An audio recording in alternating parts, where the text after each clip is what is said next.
말씀 보겠습니다. 베드로전서 4장 12절부터 19절 말씀입니다.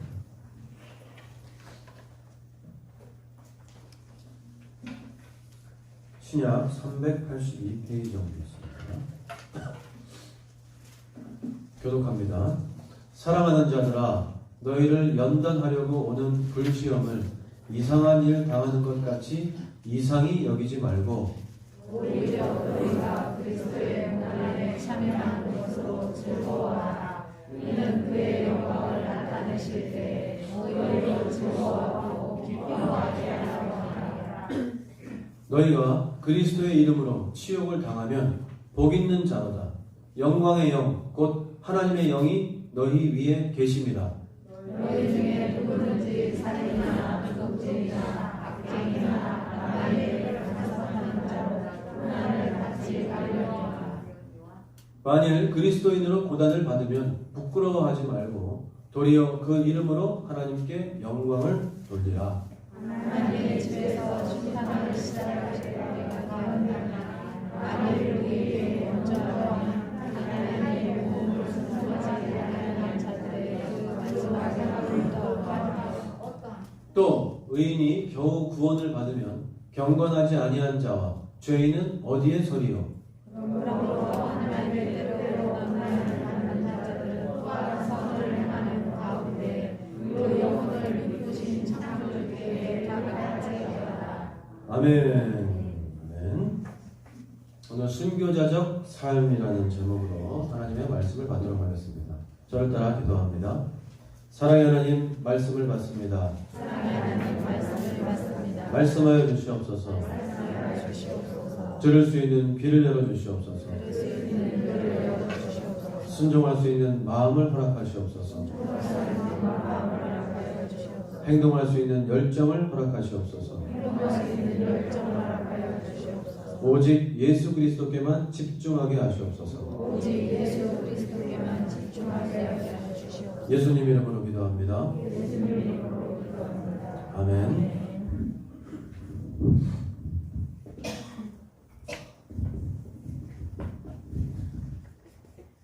오늘은 우리 성결교회 전체가 순교자 기념주일로 정하고 지키는 주일입니다. 벌써 1년이 지났더라고요. 작년에 이판일 장로님이라든지 또 우리 두암교회 유림내 집사님이라든지 한의교회 임광호 전도사님을 제가 소개해드렸었는데 벌써 1년이 지나서 다시 또 이렇게 순교자 주일이 되었습니다.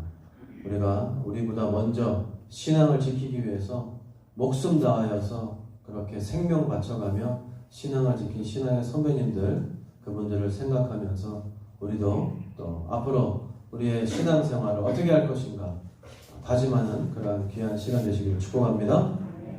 우리 성결교회는 많은 순교자들을 배출한 그런 자랑스러운 교단입니다. 일제강점기나 6.25 사변 때 타협과 불종을 선택한 그러한 사람들과 달리 오직 신앙의 그 지조와 주님을 부인하는 그러한 잘못을 범하지 않기 위해서 시련과 그 고난을 택한 그러한 우리 신앙의 선배님들, 그 순교자들을 가진 그러한 교단이라는 것입니다. 하지만 우리가 잘못하면 순교자들의 그 순교지를 방문하면서 마치 우리가 순교자의 삶을 살지 아니하면서 그냥 우리 선배들이 그렇게 순교 당한 것으로만 대리만족하고 그렇게 만족하면서 살 수 있는 것은 아닌가, 이렇게 잘못 오해하고 착각에 빠질 수도 있다는 거죠. 우리 스스로는 순교자의 삶을 살려는 마음이 조금도 없으면서 순교자들의 그 순교를 보면서 우리가 위안을 얻는 것은 순교자를 기리는 그 목적에 어긋나는 것이라고 생각이 됩니다. 우리의 신앙은 십자가의 길과 순교자의 삶인 줄로 믿습니다. 누구라도 예수님을 쫓아가는 그러한 자가 되고자 예수님을 주와 그리스도로 영접한 그리스도인이라면은 우리가 넓은 길, 세상에서 좋아하는 그런 평탄한 길, 그러한 길들을 택하는 세상 사람들의 삶이 아니라 우리가 반대로 좁은 길을 선택하고 그리고 협착한 길을 택하는 그러한 순교자의 삶을 살아야만 하는 것입니다. 우리가 순교자의 삶을 살고자 한다 그러면 우리는 세상에 대해서는 우리가 죽은 자가 되어야 합니다. 그리고 세상도 우리에 대해서 죽어야 된다는 것이죠. 이 세상은 예수님을 알지 못하는 그러한 불신 세상을 말합니다. 많은 사람들이 교회를 나와보는 있지만 여전히 세상에 대해서 그렇게 산자로 살아가고 있는 거예요. 세상의 가치관과 관점이 그들을 지배하고 그리고 신앙은 교회에서나 가능한 것이라고 그렇게 우리를 유혹하고 있는 것입니다. 이들은 십자가의 복음을 전하면 욕으로 여기고 그리고 말씀은 좋은데 그냥 세상에서 어떻게 그것을 다 그렇게 지키면서 살 수 있겠냐 이렇게 얘기합니다. 또한 설교자는 세상을 잘 몰라서 그렇게 말한다. 목사님은 그렇게 살 수 있습니까? 이렇게 따지는 분들도 있습니다. 교회를 찾지만 예수님을 쫓기 위해서가 아니라 세상에서 그들이 얻고자 하는 것을 얻는 그러한 수단으로서 예배를 드리는 그러한 또 예물을 드리는 그러한 사람들도 있다는 것이죠. 대형 교회, 큰 교회 같은 경우가 더욱더 그렇죠. 작은 교회는 사실 섬기는 일이 더 많지만 대형 교회는 예배만 참석해도 되거든요. 그리고 좋은 관계를 유지하면서 그것을 사업적으로 접목하고 또 직분을 올라가기 위한 하나의 수단과 도구로 사용하는 그러한 관계로 설정을 하고 또 더 좋은 조건의 배우자를 찾기 위해서 대형 교회를 찾는 젊은이들도 있습니다. 우리 로마서 6장 9절부터 11절 말씀입니다. 함께 읽습니다. 시작. 이는 그리스도께서 죽은 자 가운데서 살아나셨으니 다시 죽게 아니하시고 사망이 다시 그를 주장하지 못할 줄을 아느니라. 그가 죽으심은 죄에 대하여 단번에 죽으시며 그가 살아계시면 하나님께 대하여 살아계시니 이와 같이 너희도 너희 자신을 죄에 대하여는 죽은 자요 그리스도 예수 안에서 하나님께 대하여는 살아있는 자로 여길지어다. 아멘. 우리는 세상에 대해서 죽고 하나님께는 산 자가 되어야 될 줄로 믿습니다. 이런 자들은 보는 자들이에요. 보는 자들. 그리고 깨닫는 자들입니다. 여러분, 사울을 굶으면서 예수님의 말씀과 사역을 본다고 아주 줄기차게 따르는 사람들이 있었습니다. 그러면서 그 사람들이 계속해서 쫓아오는데 예수님께서 그 사람들에게 나를 따라오는 것은 십자가를 지는 삶이라고 고통 가운데 들어가는 삶이라고 전하셨습니다. 그러자 세상에 대해서 살아있던 그 사람들은 하나같이 모두 다 예수님을 버리고 떠나갔습니다. 그러나 세상에 대해서 죽고 하나님께 대해서는 산 자들은 예수님께서 생명의 말씀을 보여주셨고 그것을 본 자들이에요. 그것을 본 자들은 예수님을 따르는 줄로 믿습니다. 그 영생의 말씀을 본 것이에요. 그들은 하나님 나라를 보았기 때문에 다 떠나가는 모습을 보면서도 그 사람들을 쫓아가지 않고 누구를 쫓아갔습니까? 예수님을 쫓아가는 제자의 길을 선택한 거예요. 이런 자들이 바로 순교자의 삶을 사는 자들인 줄 믿습니다. 그들은 나그네와 행인의 삶을 택했어요.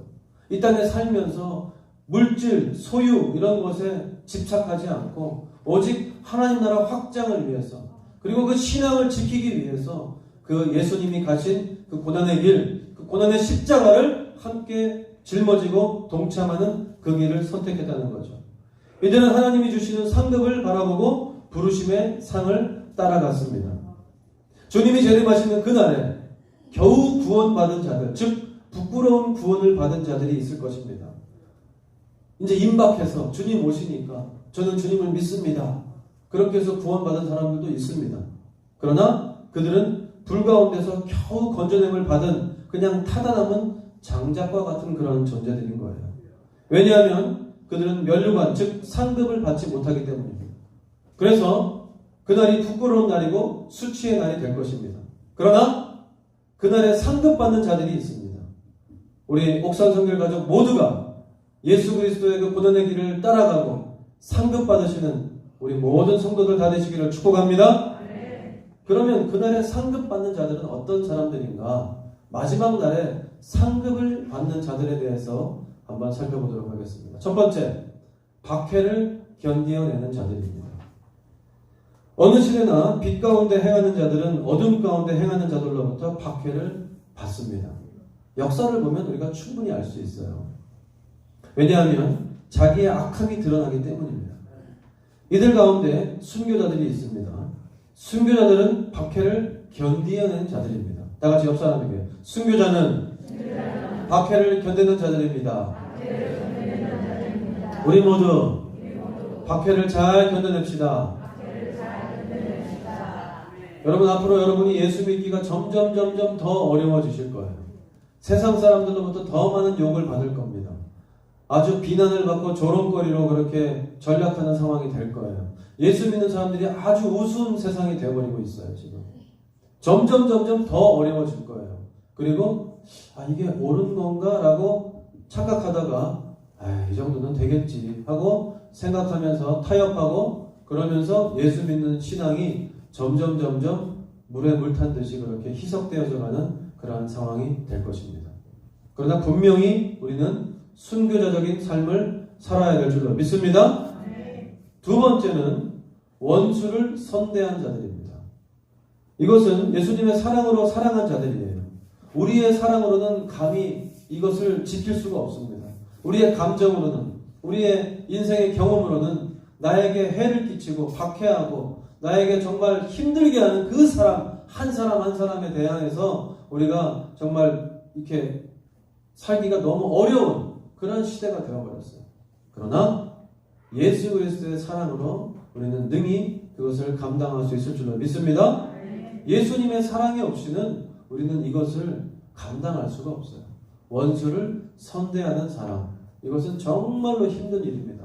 그러나 예수 그리스도를 인격적으로 만나고 성령 하나님께서 내 안에 임재해 계시면 그러면 가능하다는 거죠. 그래서 우리는 그 성령님의 도우심을 구하면서 원수를 사랑하시기를 축복합니다. 사랑은 용서를 낳습니다. 할렐루야. 완전한 용서는 사단의 회방을 완전히 제거하는 거예요.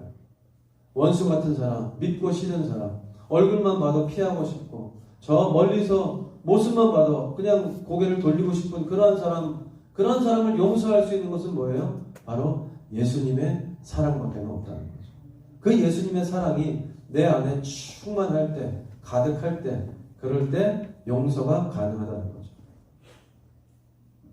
그런데 여러분, 용서하지 못하기 때문에 예수님의 치유가 되지 않는 경우도 있다는 것을 기억했으면 좋겠어요. 왜 내 인생은 이렇게 계속 어렵고 힘들까? 왜 이렇게 꼬일까? 나는 좀 잘해보려고 하는데 왜 점점 더 어려움 속으로 실패라고 같이 그렇게 인생이 자꾸 그냥 얽히고 설키는 관계로만 가는가? 사람들과의 관계가 왜 이렇게 어려워지는가? 가만히 생각해보면 내가 용서하지 못하는 부분이 있다는 거예요. 그 용서하지 못하는 부분을 내어놓고 하나님께 기도하시면서 은혜를 구하시면서 그렇게 용서하시기를 축복합니다. 완전한 용서는 하나님을 용서하고 자기를 용서하며 그리고 타인을 용서하는 거예요. 하나님께서 그 용서의 마음을 허락하셔야지만이 가능하다는 거죠. 예수님은 원수가 목말라 하면 마실 물을 주라고 했습니다. 물을 가지고 있으면서 약 올리지 말라고 하셨어요. 마실 물을 요청하는 원수가 있으면 마실 물을 주라고 말씀하셨습니다. 용서하지 못하는 것에는 상급이 없습니다. 사랑을 따라 행하지 않는 것에는 상급이 없다는 거예요. 그래서 우리 옥산 성결가족 한 사람들은 예수님의 그 사랑을 받은 자로서 사랑을 많이 베풀고 나누고 섬기며 원수를 사랑하시기를 축복합니다. 세 번째는 시련을 견디어내는 자들이에요. 마지막 때에 정말로 상급을 받는 자들은 어떤 사람들이냐? 1번하고 비슷하지만 시련을 견디어내는 자들이에요. 시련은 하나님이 허락하시는 우리의 믿음을 성장시키고 순결하게 하시는 그러한 역할이 있다는 거예요. 하나님이 허락하신다. 어디서 많이 봤어요? 욥기에서 봤죠. 그렇죠? 하나님께서 그 마귀가 욥을 시험하면 하나님을 분명히 배신하고 배반할 거라고 그렇게 얘기하지만 그렇지 않다. 하나님은 그 욥을 절대적으로 신뢰하시면서 생명은 건들지 말고 나머지는 다 어렵게 해도 상관이 없다. 그 시련을 통해서 욥의 믿음을 하나님은 한 번 더 확인하게 되는 거죠. 시련은 또한 징계의 수단 중 하나입니다.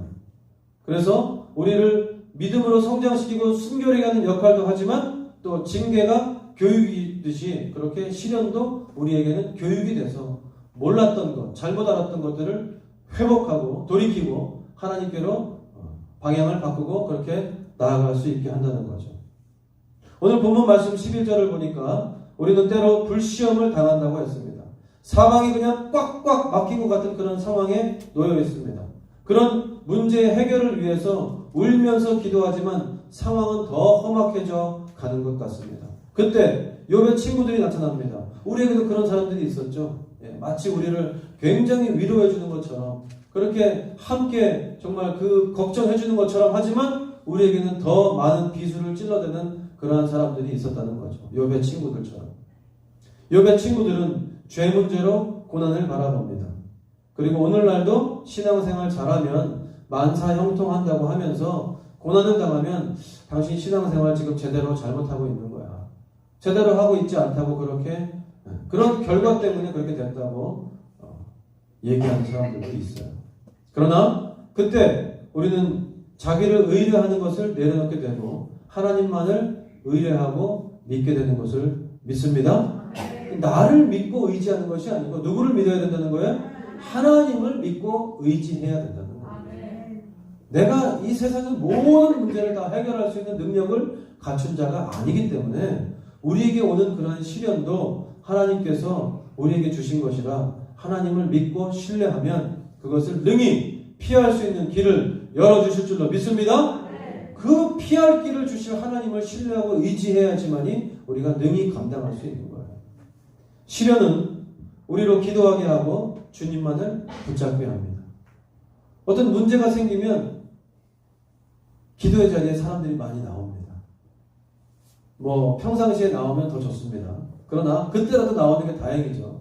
그렇게 해서 하나님께 먼저 아뢰고 기도하고 그렇게 해서 하나님께서 그 문제의 해결 방법을 제시해 주는 것을 경험하는 그러한 우리 옥산성결가족 다 되시기를 예수님의 이름으로 축복합니다. 시련이 유익하다는 것을 기억하세요. 시련이 꼭 나쁜 것만은 아니라는 거죠. 나를 박해하고 나를 힘들게 하는 원수가 있고 그리고 상황과 환경이 어렵고 힘들어서 시련 가운데 처해 있을 때 그때가 우리가 이제 바닥을 찍는 그 상황인 거예요. 바닥을 찍으면 이제는 뭐 할 일만 남았어요? 올라갈 일만 남은 거예요. 여러분 떨어질 때는 이것이 끝이 어딘가 나락으로 계속해서 떨어지기 때문에 정말로 너무 어렵고 힘든 가운데 있지만 딱 바닥을 쳤을 때는 어때요? 아 이제는 뭐 할 때다? 올라갈 때만 남은 거예요. 그러니까 아멘 감사합니다.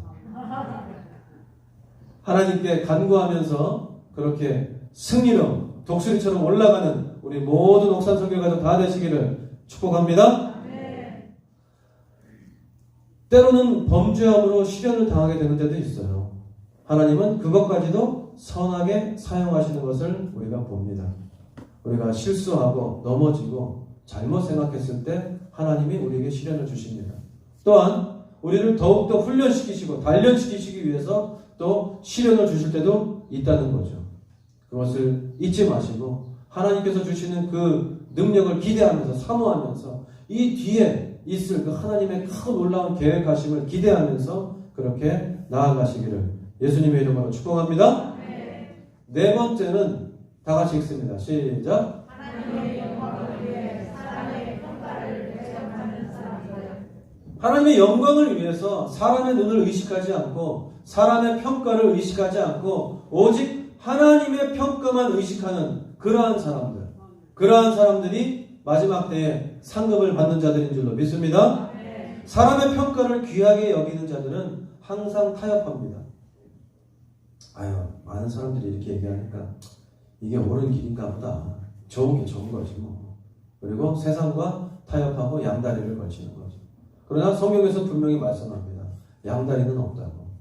오직 하나님만이 왕이시고 하나님만이 우리의 모든 인생사를 주관하시는 분이시고 하나님이 우리의 모든 이 인생의 마스터 플랜을 다 짜놓으시고 우리를 이끄시고 인도하시는 분이시다. 우리는 그것을 기대하면서 하나님이 주시는 그 능력을 사모하면서 나아갈 때, 그럴 때 우리가 형통을 경험하고 그리고 마지막 때에 하나님의 그 상급을 받는 자들이 될 줄로 믿습니다.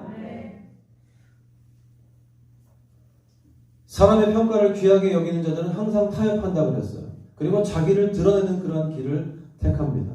이들은 결코 좁고 험한 길을 가려고 하지 않습니다. 그냥 16차선 대로를 나아가려고 하지 아주 좁은 길을 위태롭게 가기를 원치 않는다는 거예요.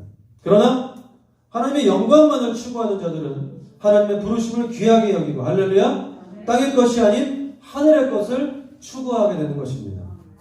오늘 말씀을 보니까 베드로 사도는 로마에 있으면서 소아시아 지역 교인들에게 편지를 썼습니다. 그것이 바로 베드로 전서예요. 첫 번째 편지. 소아시아 지역 교회들이 로마 제국으로부터 박해를 받고 있어요. 그러면서 그 지역 사회로부터도 소외되고 마치 고립된 사람들처럼 예수 믿는다는 그 이유 하나만으로 고립이 되어 있는 거죠. 그리고 소외되고 억울함을 당하고 있어요.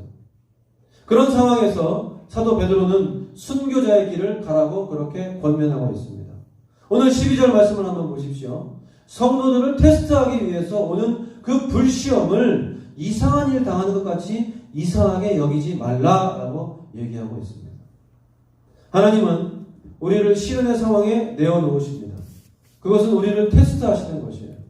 그렇기 때문에 우리는 이것이 테스트하는 것이구나 라는 것을 알기 때문에 우리는 어떻게 해야 돼요? 이 테스트를 뛰어넘어야 되겠구나, 이겨내야 되겠구나, 정답을 찾아야 되겠구나. 우리는 답을 알고 있어요. 이미 답을 알고 있는 상태에서 당하는 그 시험과 답을 모르고 있는 상황에서의 그 시험의 차이는 어마어마한 거죠. 도대체 왜 나에게 이런 시련이 다가오는가?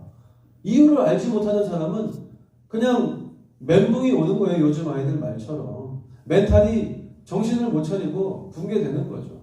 그러나 이것은 하나님께서 나를 한 단계 더 성숙시키기 위해서, 하나님의 그 귀한 사명을 주시기 위해서 나를 한 단계 더 성장시키기 위해서 주시는 시련이구나 라는 것을 안다 그러면 우리는 뭐합니까? 기도하게 되는 거예요. 간구하면서 하나님께 나아갈 줄로 믿습니다. 그 하나님의 선하심을 깨닫지 못한다 그러면 우리는 시련에서 벗어나게 해달라고 그렇게 기도만 하겠죠. 이 시련의 뜻이 뭔지를 모르니까 여기서 그냥 우리를 건져내게만 해달라고, 여기서 우리를 벗어나게만 해달라고 그렇게 기도하겠죠. 그러나 사도 베드로는 시련으로 인한 그 고난이 떠나게 해달라고 간구하라고 얘기하지 않습니다. 이 시련이 나에게서 제발 좀 떠나게 해주십시오, 이렇게 기도하라고 가르치지 않는다는 거예요. 뭐라고 얘기합니까?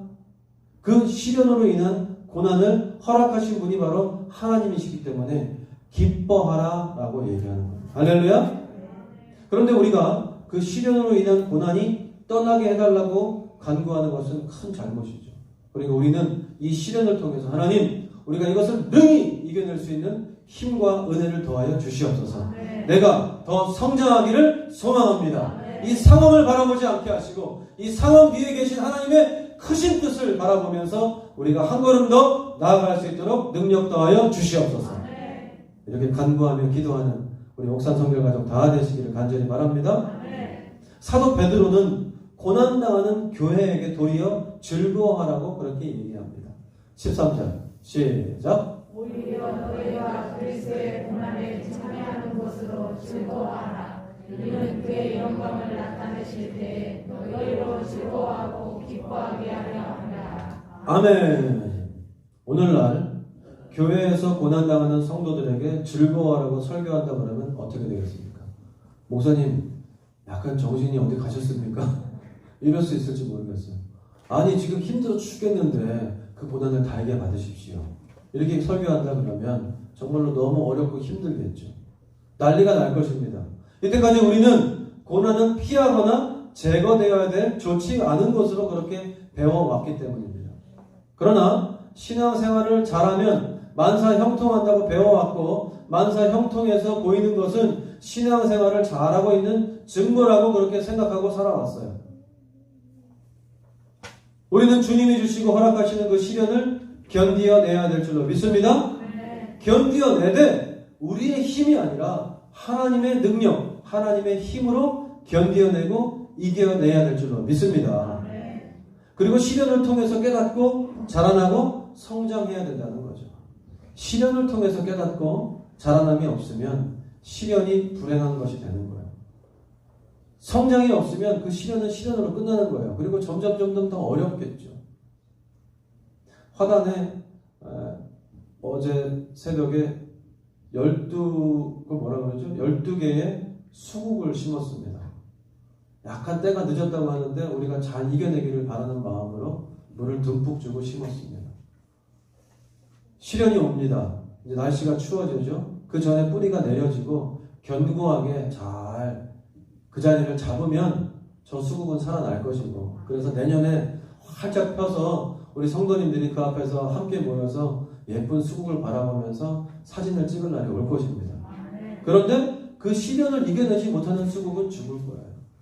그래서 여러분, 우리가 시련을 잘 이겨내고 정말로 환하게 피는 꽃처럼 그렇게 하나님의 영광을 바라보면서 기대하면서 나아가는 우리 옥산 성결 가족 다 되시기를 간절히 바랍니다. 사도 베드로는 시련이 왔을 때 그 시련을 떠나게 해달라고 하지 말고 그것을 통해서 우리가 더 성장하고 자라자. 그리고 그것 때문에 우리는 즐거워하고 기뻐할 수 있다. 할렐루야.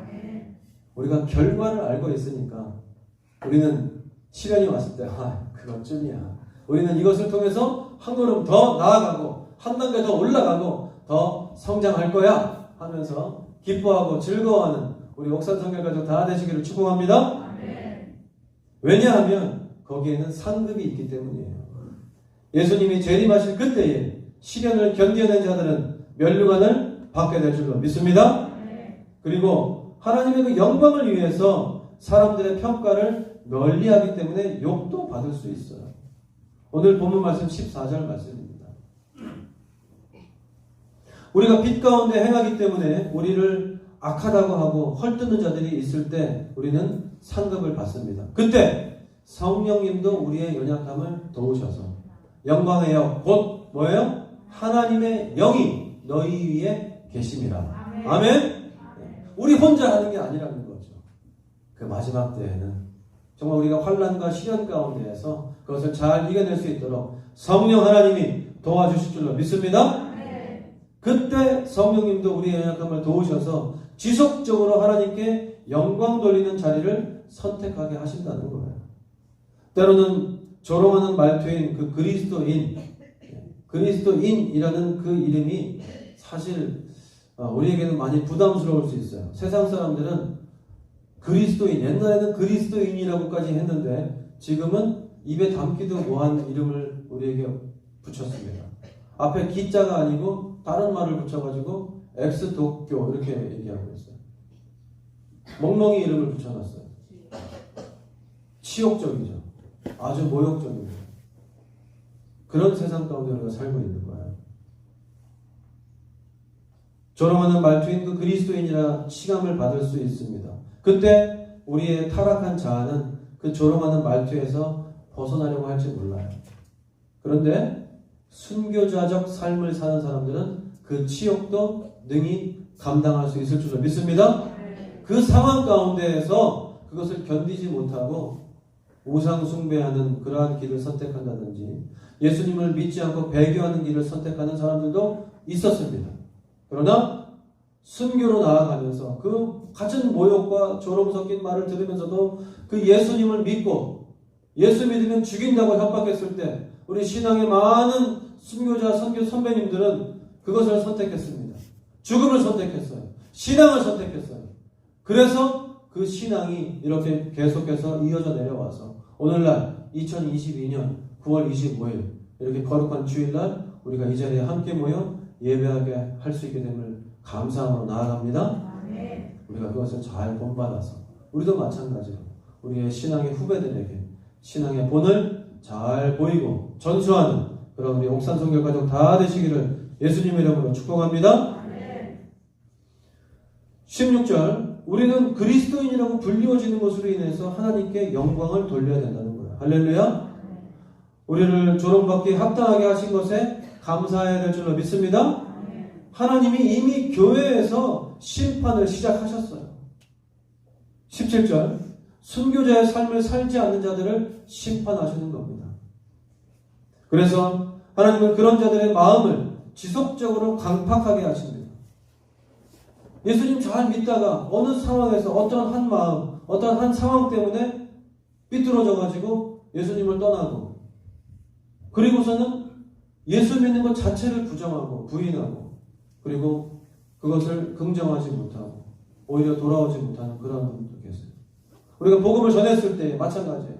그 복음을 전했을 때 그 복음을 받아들이지 못하는 자들도 있습니다. 그래서 그 강팍한 상태로 하나님께 내려두는 것이 바로 심판이라는 거예요. 하나님이 말씀을 따라 사는 자들을 이미 심판하시는데, 그러면 복음을 순종치 않는 자들도 결국은 어떻겠습니까? 그래서 복음에 순종치 않는 자들은 십자가의 복음을 전하면 얼굴빛이 달라진다는 거죠. 18절 그들은 부담 없이 들을 수 있는 그 부드러운 메시지를 원하는 거예요. 그냥 위로받고, 교회에 와서 말씀 들을 때 목사님이 그냥 일주일 동안 수고하셨습니다. 하나님이 은혜 주셔서 여러분 마음 가운데 평안을 주실 줄로 믿습니다. 은혜 받으시고 돌아가십시오. 이런 부담 없는 말씀만 듣기를 원한다는 거죠. 하나님이 새로운 힘을 주실 줄로 믿습니다. 아멘. 여러분에게 물질의 풍성함을 주실 줄로 믿습니다. 아멘. 여러분의 건강에 풍성함을 주실 줄로 믿습니다. 아멘. 그저 받고 누리는 것만 좋다고 생각할 수 있어요. 그러나 이렇게 좀 부담스러운 말씀을 선포할 때는 아멘이 안 나오면 그것은 곤란하지 않겠어요. 우리가 앞으로 어차피 믿어야 된다 그러면 분명하게 선택해야 될 때가 온다는 것이죠. 여러분 한번 전 세계 상황들을 한번 보십시오. 주님 오실 때가 정말 임박했다는 느낌밖에 들지 않습니다.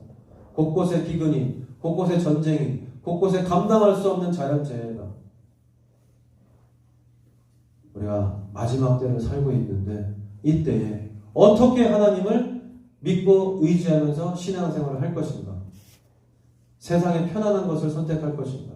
아니면 힘들어도 우리가 하나님이 기뻐하시는 그 일을 선택할 것인가? 이제는 더 이상 머뭇 주저할 이유가 없다는 것이죠. 너희가 언제까지 머뭇하였느냐? 누가 여호와 하나님이신지 분명하게 선택하라고 말씀하신 그 선지자의 음성을 들으시기를 축복합니다. 우리가 마지막 때를 사는 이때에 우리의 신앙의 선배들은 순교의 길을 선택했습니다. 목숨을 다해가면서 그렇게 신앙을 지키기 위해서 그렇게 살아갔을 때에, 그럴 때 우리가 이 신앙을 잘 점수받아서 그렇게 또 우리도 신앙생활을 할 수 있게 되는 것이죠. 우리는 그리스도인이라 불리워지는 것, 그것으로 인해서 하나님께 영광을 돌려야 될 줄로 믿습니다. 하나님의 뜻대로 받는 그 고난이 곧 십자가를 지는 것입니다. 할렐루야. 순교자의 삶을 사는 것입니다. 할렐루야. 하나님은 우리를 이끄시되 고난을 허락하십니다. 그리고 그 고난 가운데 자기를 부인하고 하나님만을 믿고 의뢰하라고 그렇게 말씀하시는 거예요. 19절 말씀 함께 읽습니다. 시작. 그러므로 하나님의 뜻대로 고난을 받는 자들은 또한 선을 행하는 가운데에 그 영혼을 믿으신 창조주께 의탁할지어다. 아멘. 고난의 결국이 결국 죽음으로 끝날 수 있습니다. 그럴지라도 살기 위해서 타협하거나 불종하는 것이 아니라 하나님이 기뻐하시는 그러한 선을 행하며 그 자신의 영혼을 하나님께 부탁하라고 오늘 바울 사도는 우리에게 분명히 얘기하고 있는 것입니다. 여러분, 이슬람 지역과 공산 국가에서 예수님을 믿는다는 이유로 죽임을 당하고 또 강제 노동을 당하고 여러 가지 어려움을 당합니다. 그러나 우리는 어떻습니까? 예수 믿는다고 죽임을 당하고 있습니까? 여러분, 예수 믿는다고 강제 노동에 처해집니까? 그렇지 않은 너무나 좋은 환경 가운데 예수를 믿고 있는 이 상황이 오히려 우리에게는 시험이 될 수 있고 그리고 세속화될 수 있는 그러한 길이 될 수 있다는 것입니다. 주일 공예배 대회가 있습니다. 오예배가 있습니다. 수요예배가 있습니다. 금요 성령 집회가 있습니다. 새벽 기도회가 있습니다. 많은 예배들이 있는데 그 예배에 일주일을 살면서 단 한 번도 그 예배에 참석하지 않고 어떻게 우리가 세상에서 이길 수 있겠습니까? 매일매일 나오지 못하더라도 우리 마음 가운데 하나님을 향한 그 마음이 집중되어지고 각자의 삶의 자리에서 골방에 들어가서 기도하면서 그리고 적어도 일주일에 한두 번은 예배에 참석하면서 그렇게 신앙생활을 지키려고 애를 쓰고 노력하고 그렇게 해야 되지 않겠습니까? 누구는 신앙을 지키기 위해서 생명을 담보로 그렇게 살아가는 사람도 있는데 우리는 지금 너무나 편하게 예수님을 믿는 것은 아닌가 그런 생각을 해봅니다. 믿음 때문에 겪는 고난은 그리스도의 고난에 동참하는 것이기 때문에 영광이 되는 줄로 믿습니다. 바울의 고백처럼 그리스도의 남은 고난은 골로새서 1장 24절 함께 읽습니다. 시작. 나는 이제 너희를 위하여 하는 괴로움을 기뻐하고 그리스도의 남은 고난을 그의 모든 교회를 위하여 내 일체에 채우노라. 아멘. 바울은 그리스도의 남은 고난을 자신의 몸에 채워서 구속사역에 동참하는 것이 때문이라고 그렇게 고백합니다. 예수님의 말씀처럼 마태복음 5장 11절 12절 나로 말미암아 너희를 욕하고 박해하고 거짓으로 너희를 거슬러 모든 악한 말을 할 때에는 너희에게 복이 있나니 시작. 기뻐하고 즐거워하라. 하늘에서 너희의 상이 큼이라. 너희 전에 있던 선지자들도 이같이 박해하였느니라. 아멘. 주님은 이미 알고 계시고 이미 우리에게 말씀하셨어요. 이러이러한 상황이 된다. 그럴 때 포기하지 말고 배교하지 말고 피하지 말고 정정당하게 맞서면서 뭐 하라고요? 기뻐하고 즐거워하라. 우리 옥산성결가족 모두가 기뻐하고 즐거워하는 그러한 성도들 다 되시기를 축복합니다. 그리스도인이 고난으로 괴로움을 겪는다 그러면 이 시대를 악하게 만든 자들이 마지막에 받을 심판과 환난은 더욱더 심각할 것이라는 것이 오늘 본문 말씀 17절 18절 말씀이에요. 그런 의미에서 그리스도인이 겪는 고난은 이 시대가 앞으로 겪게 될 두려운 심판의 전조가 된다는 것이죠. 그래서 우리는 믿음 때문에 고난당하는 그리스도인이 될 줄로 믿습니다. 그러나 그것은 우리가 두려워할 것이 아니라 감사함으로. 왜? 영광을 받을 수 있는 귀한 자리로 우리가 나아가는 것이기 때문에 우리가 그것을 두려워하지 않고 오직 십자가만을 바라보고 각자에게 주어진 그 십자가를 짊어지고 주님이 가신 그 길을 끝까지 따라가는, 그래서 하나님께 칭찬받는 우리의 모든 영혼과 삶을 의탁하는 그러한 우리 옥산성결가족 다 되시기를 예수님의 이름으로 축복합니다. 순교자 스테반 집사, 짐 엘리엇 선교사, 그리고 정읍의 두암교회 그 윤임내 집사님, 하리교회 임강호 전도사, 문중경 전도사님, 수많은 신앙의 선배들이 그 죽음을 선택하고 순교를 선택했습니다. 우리가 정말로 신앙이냐 아니냐 그것을 선택해야 될 때가 올 때에 우리가 그 신앙을 선택하고 죽음을 당당하게 선택할 수 있는 우리 옥산성결가족 다 되시기를 예수님의 이름으로 축복합니다. 함께 기도하겠습니다. 사랑하는 하나님 감사합니다. 오늘 말씀을 통하여서 분명히 알게 하심에 감사합니다. 예수 그리스도를 만나서 이미 벗어버린 방탕한 죄악에 다시금 미련을 갖지 않도록 날마다 성령의 도우심을 간구하며 나아가오니 주여 은혜 더하여 주시옵소서. 이제는 새롭게 주어진 신분과 은사로 이웃을 잘 섬기며 또 신앙을 지키기 위해서 생명까지도 다할 수 있는 우리가 될 수 있도록 함께하여 주시옵소서. 어떠한 상황과 환경 가운데서도 주님 우리가 순교자적인 삶을 살아갈 수 있기를 간절히 바라고 나오니 주님 은혜 더하여 주시옵소서. 하나님의 영광을 바라며 또 그 영광을 기대하며 소망하며 살아가는 우리 옥산성결가족 다 될 수 있도록 인도하여 주시옵소서. 감사드리며 예수님 이름으로 간절히 기도하옵나이다. 아멘. 다 같이 일어나셔서 사송 찬송.